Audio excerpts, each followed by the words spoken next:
నమస్తే, this is Murthy from Visakhapatnam. ఇప్పుడు మనం చూస్తున్నాం కదండి, వీరు దేవుని శాపం వల్ల లేకపోతే పూర్వజన్మలో వీళ్ళ చేసుకున్న పాపం వల్ల తెలియదు, కానీ మానసిక వికలాంగులుగా ఈ జన్మ వీళ్ళకి చాలా నికృష్టమైన జీవితం గడుపుతున్నారండి. అటువంటి వారికి ఎవరికి తోచిన సహాయం వాళ్ళు అందిస్తే బాగుంటుందన్నది నా యొక్క ఆలోచన.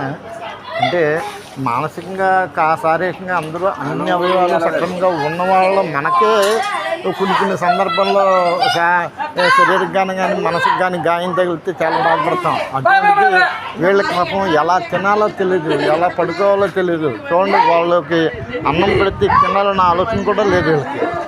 చాలా ఘోరమైన దుర్భరమైన జీవితాన్ని గడుపుతున్నారన్నమాట.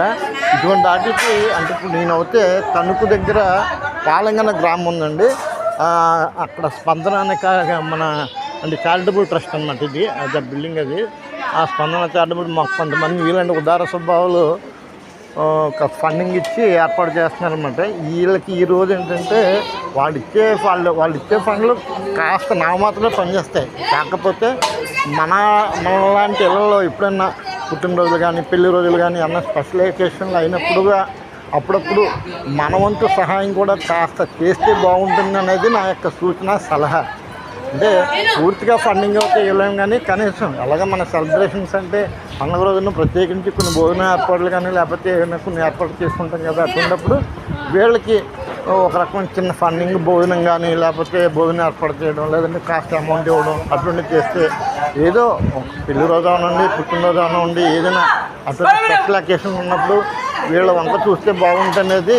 కనీసం ఈ పుణ్యం అనేది వచ్చే జన్మకైనా సరే మనకి అంటే దేవుడు కరుణిస్తాడని నా యొక్క ఉద్దేశం. మన అంతర్యం అర్థం చేసుకుంటారని అనుకుంటున్నాను నేను. ఆ యొక్క సహాయం ఏదో రకంగా అంటే ఇప్పుడు నేను కనుగలో చూపించాను, ఎక్కడనే కాదు, కానీ మీ ఊళ్ళలో ఎక్కడున్నా అంటే ఇటువంటి అనాథాశ్రమం కానీ అంటే వీళ్ళు అయితే మానసిక వికలాంగులు, వాళ్ళు ఏం చేస్తున్నారో వాళ్ళకే తెలియదు. అటువంటి సందర్భం వచ్చినప్పుడు మీ చేదోడు వాదోడుగా మీ యొక్క ఉదార స్వభావాన్ని ప్రదర్శించి కాస్త హెల్పింగ్ నేచర్ తోటి ఏదో ఫండింగ్ అందజేయడం లేకపోతే ఆ రోజు భోజనం ఏర్పాటు చేయడం చేయండి. ఏదో రకంగా వాళ్ళకి ఉపయోగపడుతుంది.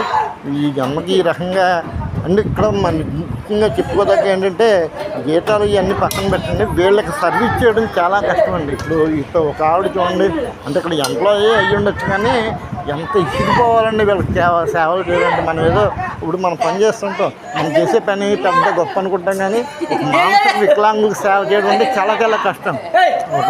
ఒక చిన్నపిల్లాడు అలవాటు చేస్తేనే ఏదో అనుకుంటాం కదా.